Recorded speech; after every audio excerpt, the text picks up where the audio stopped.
Hello viewers, अस्सलाम वालेकुम। आज हमारा एडिटोरियल डॉन का हम स्टार्ट करने जा रहे हैं, जिसका टाइटल है एजुकेशन इमरजेंसी। स्टार्ट करते हैं। Recently on the international day of education, UN secretary general Antonio Guterres commended students and teachers for their resilience during the COVID-19 impact, which has disrupted education and learning for countless students around the world. अभी कुछ time पहले international day of education पर जो UN secretary general हैं Antonio Guterres जिनका नाम है, उन्होंने कहा है स्टूडेंट्स और जनरल को कि वो रेजिलियंस की तरफ बढ़ें। रेजिलियंस का मतलब होता है कि रिकवर करना किसी डिफ़िकल्ट सिचुएशंस के बाद। तो कोविड-19 के अंदर कोविड-19 पेंडेमिक की वजह से जो डिफ़िकल्ट सिचुएशन आई थी, उनसे रिकवर करने के लिए कमांड किया है एंटोनियो गुटेरेस ने टीचर्स और स्टूडेंट्स को, which has disrupted education and learning for countless students around the world. जिस पेंडेमिक ने एजुकेशन और लर्निंग प्रोसेस को बेशुमार बच्चों के लिए पूरी दुनिया के अंदर डिस्टर्ब किया हुआ था। However, an estimated 44% of all Pakistani children between the ages of 5 and 16 were not even going to school in the first place. इसके अलावा एक एस्टिमेट के हिसाब से जो 44% पाकिस्तानी बच्चे हैं जिनकी उम्र 5 से 16 साल के दरमियान है, वो स्कूल नहीं जा रहे। पहले तो, और दूसरा ये and the figure is noticeably higher for girls than boys. और अगर लड़कियों की बात करें इनमें, तो लड़कियों का रेशो लड़कों से ज़्यादा है जो स्कूल नहीं जा रही। On Wednesday the Aga Khan university institute for educational development conducted an online discussion on out of school children in Pakistan. Wednesday को आगा खान यूनिवर्सिटी इंस्टीट्यूट ने एक एजुकेशनल डेवलपमेंट के ऊपर आगा खान यूनिवर्सिटी का जो एक इंस्टीट्यूट है एजुकेशनल डेवलपमेंट के लिए, उन्होंने एक ऑनलाइन डिस्कशन कंडक्ट किया था कि जो बच्चे स्कूल के बाहर हैं, looking into some of the reasons why such large percentage of the population has never stepped inside a classroom. जिसके अंदर वो इसके ऊपर गौर व कौस कर रहे थे, इसको देख रहे थे बात को, कि इतनी बड़ी परसेंटेज पॉपुलेशन की ऐसा क्यों है कि कभी स्कूल गई ही नहीं, कभी क्लासरूम के अंदर कदम ही नहीं रखा, और has drop out before completing there studies. और उससे पहले ही अपनी स्टडीज़ कंप्लीट करने से पहले ही उन्हें स्कूल से निकाल लिया गया। इवन तो article 25A of the constitution directs that state provide free and compulsory education to all children between the ages of 5 and 16।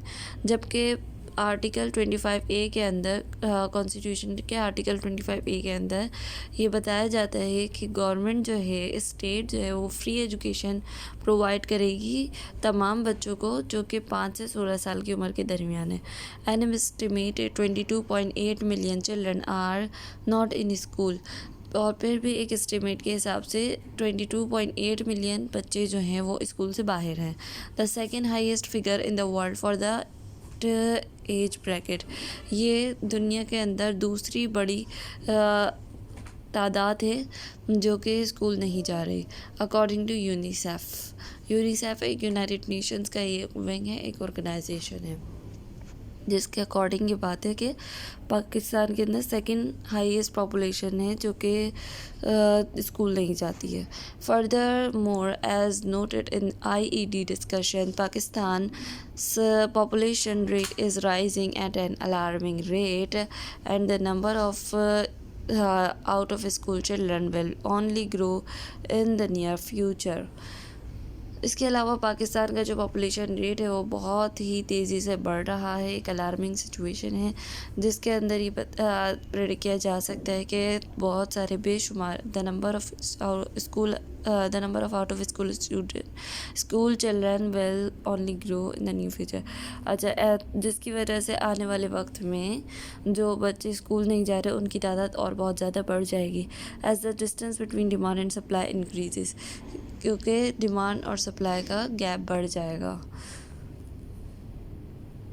यानी जो लोग जिन चीज़ों की डिमांड करेंगे वो कम पड़ जाएंगी उनमें जिन चीज़ों की सप्लाई हो रही होगी। डिमांड ज़्यादा हो जाएगी, सप्लाई कम हो जाएगी चीज़ों की।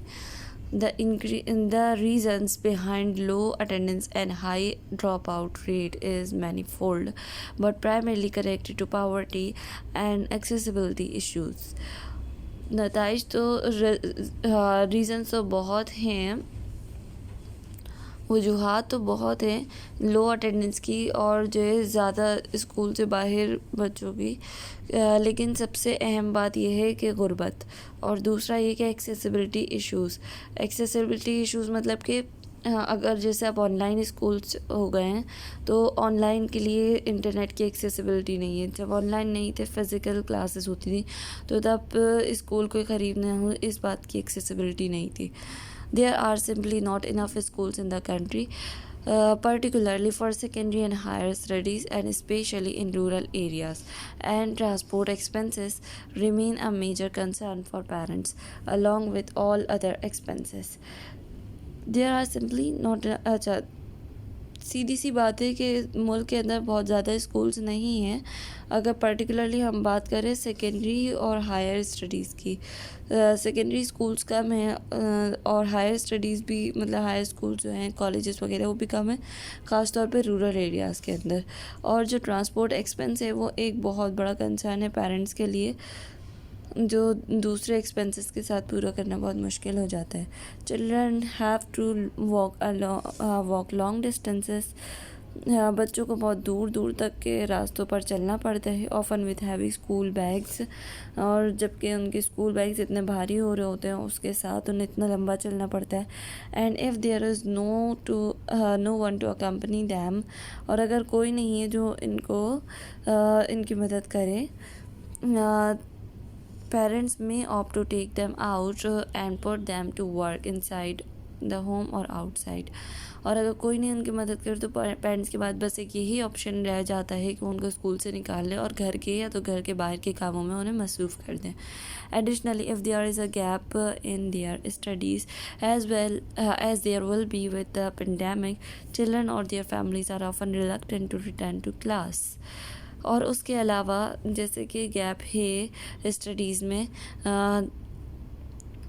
जो कि पेंडेमिक की वजह से भी है, और उसके अलावा जो चिल्ड्रन, इसकी वजह से क्या होगा कि चिल्ड्रन और their families are often reluctant to return to class, जो बच्चे हैं और उनके पेरेंट्स हैं वो वापस क्लासेस की तरफ आने के अंदर थोड़ा रेजिस्ट फील करेंगे, थोड़ी रुकावट होगी उन्हें। The state must wake up to this aspect of the challenge, जो गवर्नमेंट है उसे चाहिए कि वो इस चैलेंज की तरफ मुतवज्जह और इसको फेस करे। तो यहाँ तक हमारा एडिटोरियल ख़त्म होता है। I hope you like it. ये आपके जेंडर रिलेटेड क्वेश्चंस में भी आ सकता है कि इतनी बड़ी फिगर पाकिस्तान के अंदर गर्ल्स की as compare to boys school क्यों नहीं जा रहे, और उसके अलावा एक्सेसिबिलिटी इश्यूज़ के अंदर भी आ सकता है, और उसके अलावा डेवलपमेंट इश्यूज़ के लिए भी आप इस टॉपिक को यूज़ कर सकते हैं अपने आइडियाज़ को बहुत अच्छे से फ्रेज़ करने के लिए। तो यहीं तक इसको रखते हैं, कल मिलते हैं आपके साथ एक नई एडिटोरियल के साथ। तब तक आप हमारे चैनल को सब्सक्राइब करें और इसे शेयर करें। Thank you so much. अल्लाह हाफ़िज़।